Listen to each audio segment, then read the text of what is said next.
Perguntas maravilhosas merecem respostas maravilhosas, então senta, porque lá vem aula.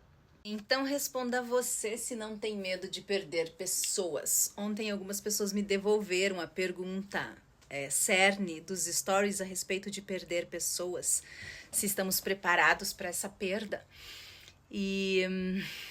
Bom, primeiro que toda grande pergunta, essa é uma grande pergunta, mas toda grande pergunta tem dentro dela a resposta, mas também tem dentro dela uma armadilha que pode fazer com que a gente se perca da resposta. É por isso que grandes perguntas às vezes levam a encontrar essas respostas e às vezes só nos levam a nos perder.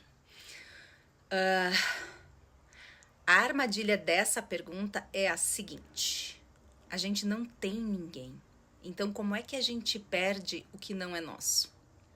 Esse é o ponto. Mas a resposta certa dentro dela está porque quando a gente fala em perder alguém, a gente fala da dor desta perda, da sensação de perda, certo? Eu gosto de fazer alguns paralelos muito loucos, assim, com esferas totalmente diferentes. E um paralelo aqui da psicologia absoluta pode ser feito com a parte de finanças. Dentro das finanças, nos investimentos, os investidores diziam o seguinte, que você não realiza a perda, que você não tem a perda em si, enquanto você de fato não tira aquele investimento. Então, digamos, você perdeu 40% dos investimentos por conta do Covid. Foi uma situação que aconteceu comigo e em poucas horas perdi 40% de todos os meus investimentos. Só que isso não foi realizado. Eu não tirei aquele dinheiro de lá. Se eu me assusto e tiro aquele dinheiro de lá, aí sim realização da perda. Só que tem um conceito da sensação, que as finanças, da sensação humana, que as finanças explicam muito bem, que é a mesma quantidade de ganho em relação à mesma quantidade de perda. O ganho não é tão poderoso, você não fica tão feliz quanto você fica triste com a perda. Esse é o primeiro ponto. Colocando isso para a esfera psicológica e emocional, é um outro exemplo. Se você está apaixonado por alguém e você conquista essa pessoa, a sensação boa da conquista não é tão forte quanto a sensação se você perder essa pessoa, mesmo que seja depois que você já não está mais tão apaixonado. Então a sensação da perda sempre é muito forte para o ser humano. Por que toda essa reflexão? Um dos pontos é porque eu não respondo perguntas sem antes entender as esferas, pelo menos que eu enxergo dentro dessa pergunta, para poder responder da forma correta.